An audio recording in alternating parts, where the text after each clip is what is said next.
This is Algebra 1, Lesson 5B, Absolute Value, and Example 5.1. We're going to start talking about the number line for a little bit.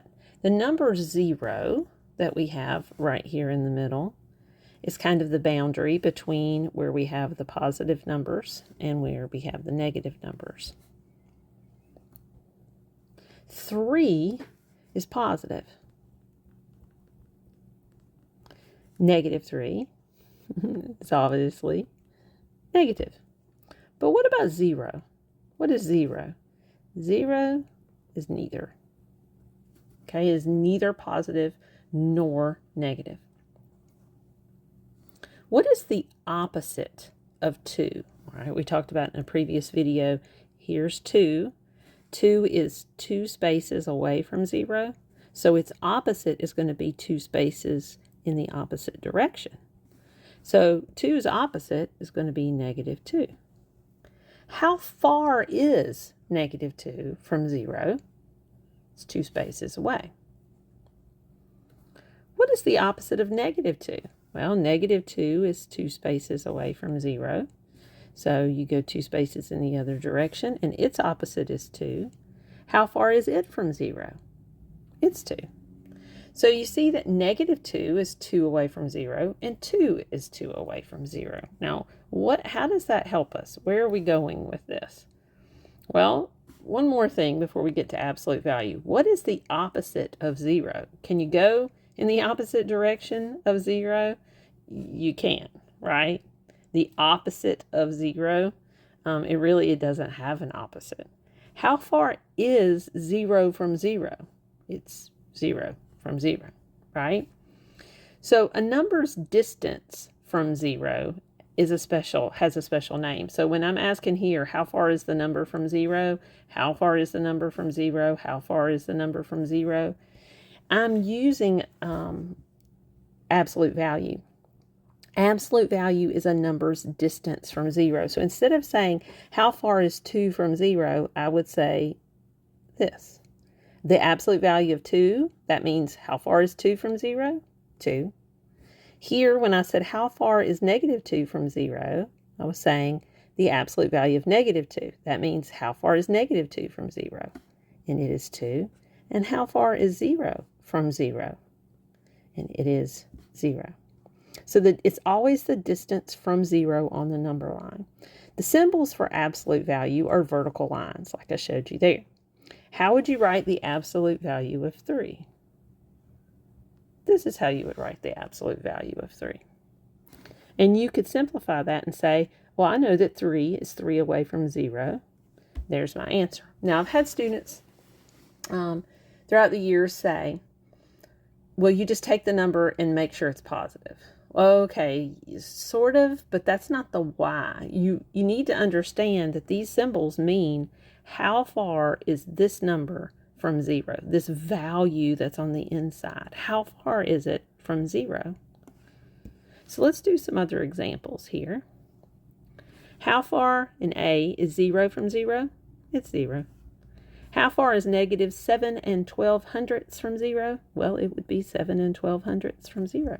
It's just in the left direction. How far is positive? The distance from positive 7 12/100ths from 0? Well, it would be 7 12/100ths in the positive direction. How far is negative 5 from 0? 5. So I say the absolute value of negative 5 is 5. What's the absolute value of 5? It's 5, because that's how far it is from 0. And what's the absolute value of 3/4? 3/4, because it's 3/4 away from 0.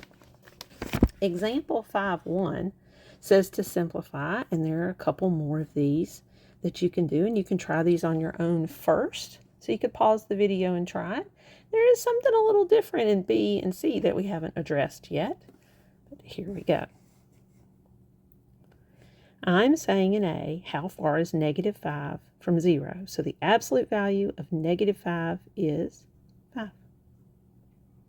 Now in the next one, that there is a little tricky, we've got 2 numbers in there.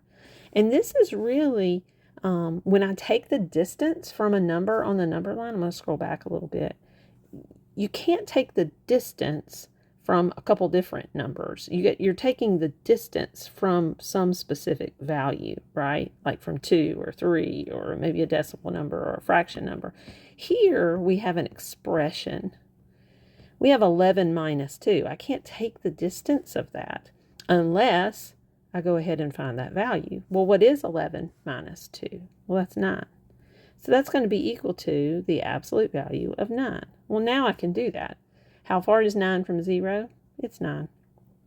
So I want to caution you, don't just look at this and say, oh, you just make it positive. So we'll make this positive and we'll make this positive. No, you need to find the value of the expression and then take the absolute value. Think about the absolute values as grouping symbols, like parentheses or something. And you had those in your previous math courses where you used parentheses. You have to do what's on the inside first. So let's look at the next one. Thinking about absolute values as grouping symbols, I can do this on the inside. I'm going to bring everything else over. 20 minus 2 is 18. So now I have a couple different things. This is kind of tricky. This is not on the inside, okay? So we are not saying how far is negative 18 from 0. Okay, that's not what this is saying. This is saying how far is 18 from 0. So we're going to write it's 18, right? Now we've got on the outside this negative, so we can bring that down. So it's basically like saying, and we'll talk more about this in a future video.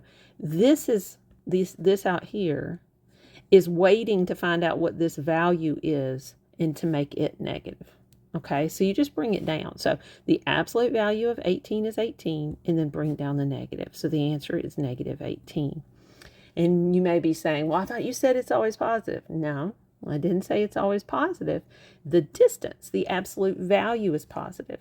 You know, if you think about it, if somebody asked you how far you live from the grocery store or how far you live from a certain city, you're going to give them a positive value number, right? You're not going to say, oh, I live negative 12 miles from the store, because distances are positive. So since absolute value is a distance, it will always be positive. So this value here is positive. This is not part of the absolute value. It's after you evaluate the absolute value. So that's why this final answer ends up being negative. And that's the end of example 5.1.